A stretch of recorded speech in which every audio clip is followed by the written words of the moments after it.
প্রিয় ছোট্ট শিক্ষার্থীরা, আজকে ছোট্ট শিক্ষার্থীদের জন্য একটা ভিডিও নিয়ে এসেছি।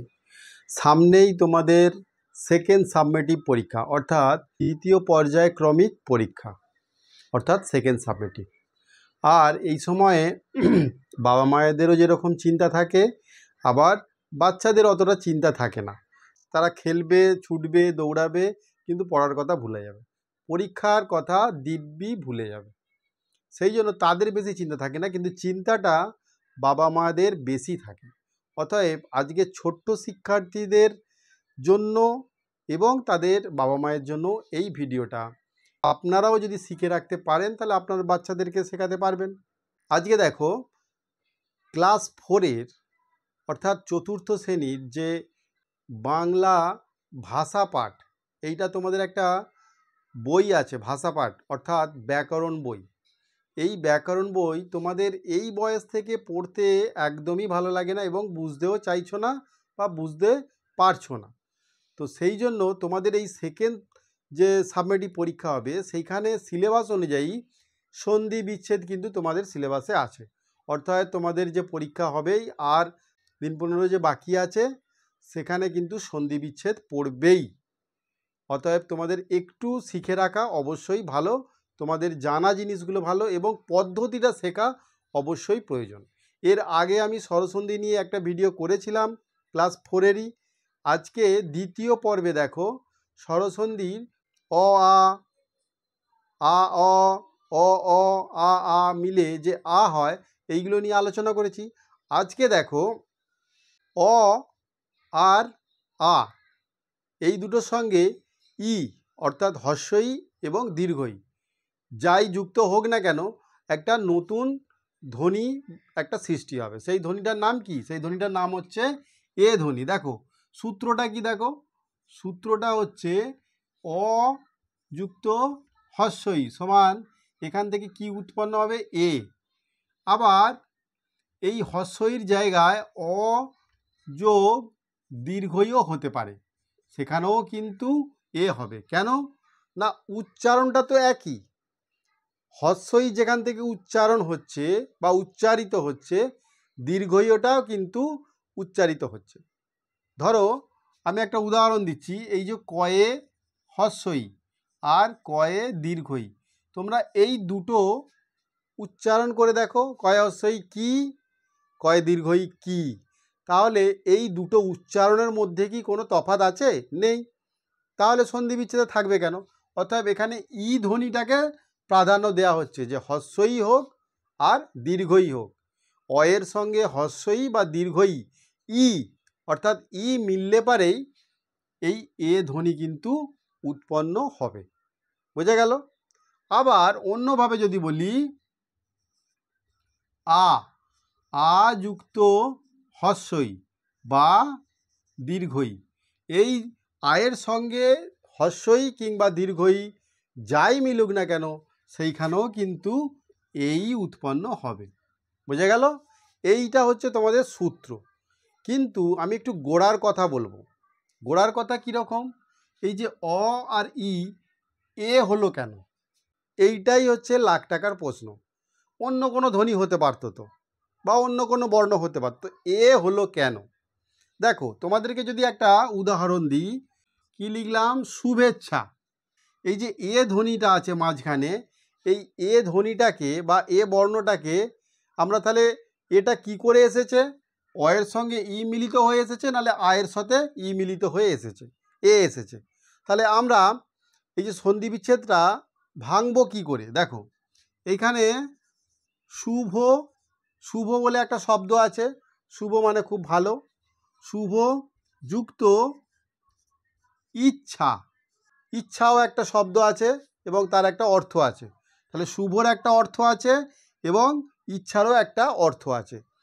তাহলে এই দুটো মিলিয়ে কি হয়েছে না শুভেচ্ছা।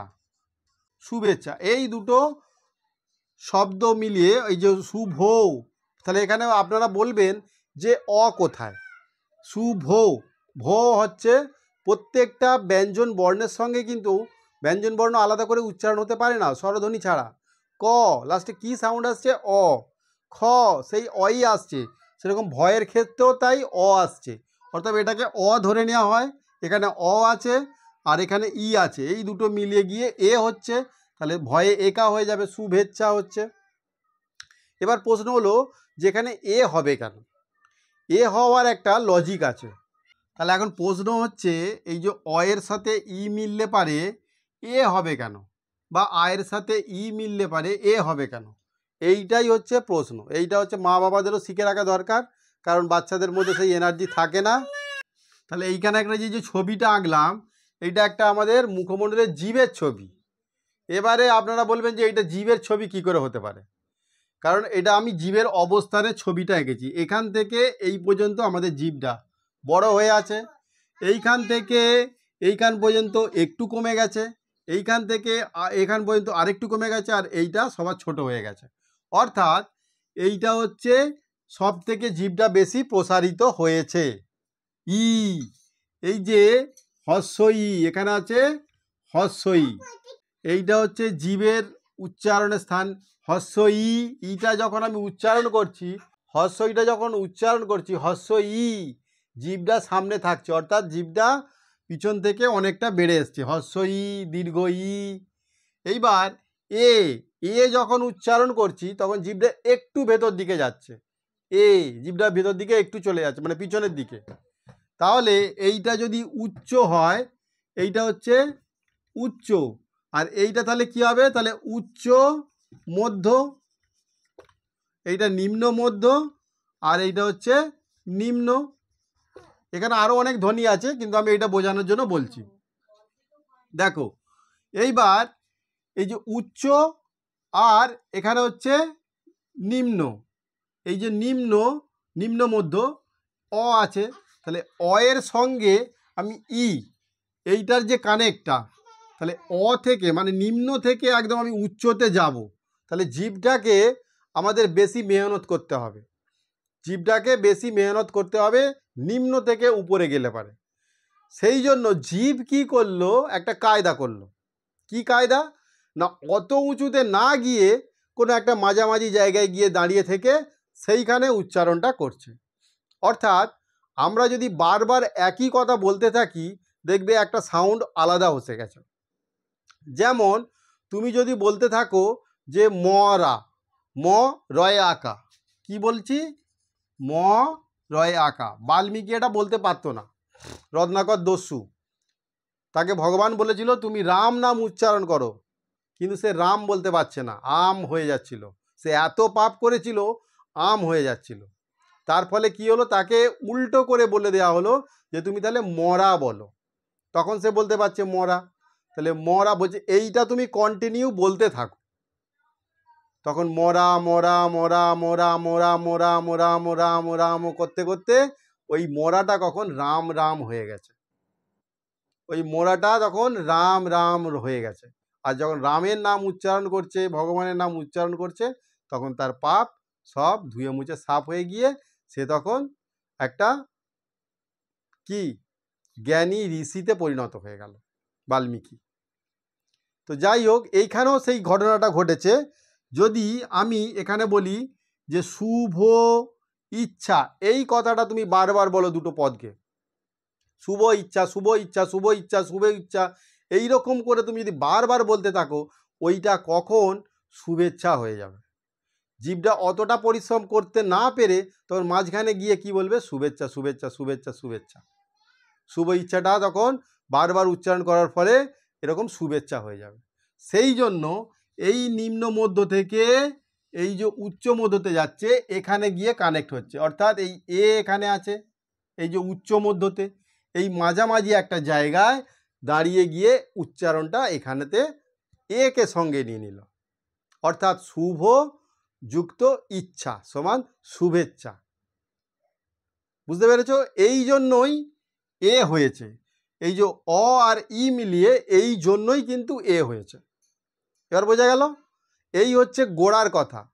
এইভাবে তোমরা যদি বুঝতে পারো তাহলে নিশ্চয়ই তোমরা সন্ধি বিচ্ছেদ কোনোদিনও ভুলবে না। এইবার এই শুভ অ আর ই দিয়ে কি কি সন্ধি বিচ্ছেদ হয় সেইগুলো একবার দেখে নেওয়া যাক, তাহলেই তোমাদের কাছে আরও বেশি পরিষ্কার হয়ে যাবে। তোমাদের বইয়েতে যেইগুলো আছে সেইগুলো তো অবশ্যই তোমরা মুখস্থ করবে বা পড়বে বা জানবার চেষ্টা করবে, কিন্তু বইয়ের বাইরেও তোমরা এইরকম ধরনের এ যুক্ত দিয়ে যে সন্ধি বিচ্ছেদ হয়, মানে শব্দ আছে সেইগুলোকে সন্ধি বিচ্ছেদ করে দেখাবে। তার আগে বলো সন্ধি আমরা কেন বিচ্ছেদ করি, কেন সন্ধি বিচ্ছেদ কেন করি? মানে সবই হচ্ছে উচ্চারণের সুবিধার্থে, মানে আমরা উচ্চারণের সুবিধার জন্য এই রকম দুটো পদকে এক করে দিয়ে সন্ধিবদ্ধ পদ হিসাবে আমরা ব্যবহার করি, কিন্তু তাকে ভাঙলে পারে ওই রকম জিনিস কিন্তু ভেতরে পাওয়া যাবে। বোঝা গেল? যেমন দেখো এখানে তোমাদের হয়তো বইয়েতে আছে মৃগেন্দ্র, আছে তো মৃগেন্দ্র। এই মৃগেন্দ্র তাহলে সন্ধি বিচ্ছেদ করলে কি হবে? এটা হচ্ছে সন্ধিবদ্ধ পদ, মানে সন্ধি করে দুটো পদকে মিলিয়ে মৃগেন্দ্র হয়েছে। তাহলে এটাকে যদি আমি বিচ্ছেদ করি, অর্থাৎ কি পাবো তাহলে? মৃগ অ যুক্ত ইন্দ্র, ইন্দ্র সমান এই যে অ আর ই মিলিয়ে হচ্ছে মৃগেন্দ্র। সেরকম নগেন্দ্র, নগেন্দ্র বেলা কি হবে? নাগ যুক্ত ইন্দ্র, নগেন্দ্র। বোঝা গেল? তখন নগ হবে না, নগ বলে কোনো শব্দ নেই, নাগ বলে শব্দ আছে। আর ইন্দ্র, তোমরা এবার প্রশ্ন করতে পারো যে এখানে হ্রস্বই হলো কেন, দীর্ঘই হলো না কেন? এইখানে বিচ্ছেদ করারও একটা পদ্ধতি আছে। মৃগর একটা আলাদা অর্থ আছে, ইন্দ্রর একটা আলাদা অর্থ আছে, সেই অর্থ বুঝে কিন্তু আমাকে এইগুলোকে বসাতে হবে। এইটার একটু অভিজ্ঞতাও দরকার।